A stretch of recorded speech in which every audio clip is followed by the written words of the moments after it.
তারা যদি জানে আমার মেয়ের জামাই মানুষের পা ধইরা ধইরা পলিশ করে জুতা পরিষ্কার করে দেয়, আমার কোনো মান ইজ্জত থাকবো? আমারে কোনোদিন তুমি শ্বশুরের পরিচয় দিবা না। তোমার মতো মুসিরে আমি চিনি না, কোনোদিন দেখি নাই। আব্বা, আমি মুসির কাম করি ঠিক আছে, কিন্তু দুনিয়াতে কোনো কামই তো ছোট না। এই বেয়াদব ছেলে, খবরদার, জ্ঞান দিবা না। আমি দেখুম এই মানুষের পা ধরে পলিশ করে করে করে করে তুমি কত উপরে ওঠো, সেই সময়ের অপেক্ষায় রইলাম। কি বলবা কিছু?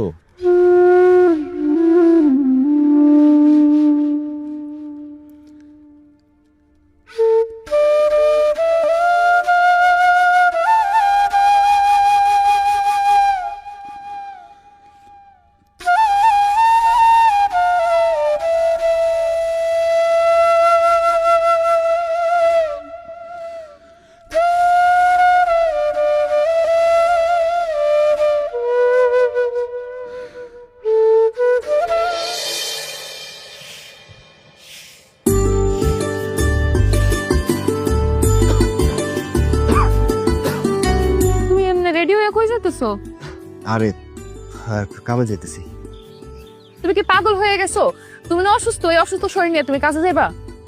শরীর ঠিক আছে আমার, কামে যাইতে না, কি কও? না, তোমার কোনো কামে টামে যাওয়ার দরকার নাই, তুমি ঘরে যাই রেস্ট করো, যাও। আরে তোমার কি মাথা নষ্ট হয়ে গেছে? হ্যাঁ, এখনই তো পরিশ্রম করার সময়, সামনে আমার ভবিষ্যৎ করে রয়েছে। হ, তুমি কাজ করতে করতে জীবনটা দিয়ে দাও। তুমি না থাকলে ভবিষ্যৎ দিয়ে আমি কি করবো?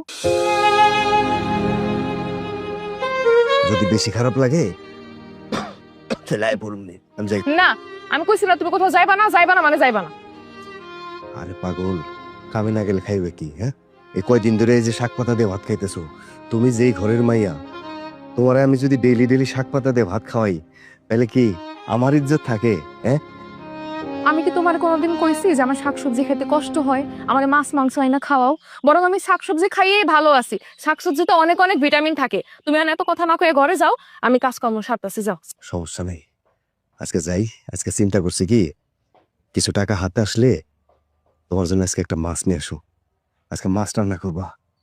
বুঝছি, তুমি আমার কথা শুনবা না, তাই না? তুমি ঘরে যাই রেস্ট করো, আজকে কাজে আমি যাবো। কি কো তুমি? তোমার তো দিয়ে আসলে মাথা খারাপ হয়ে গেছে। তুমি আমার বউ হয়ে তুমি যাবে কামে? আরে গরিব হয়েছি দেখে কি আমাকে কোনো ইজ্জত নাই নাকি?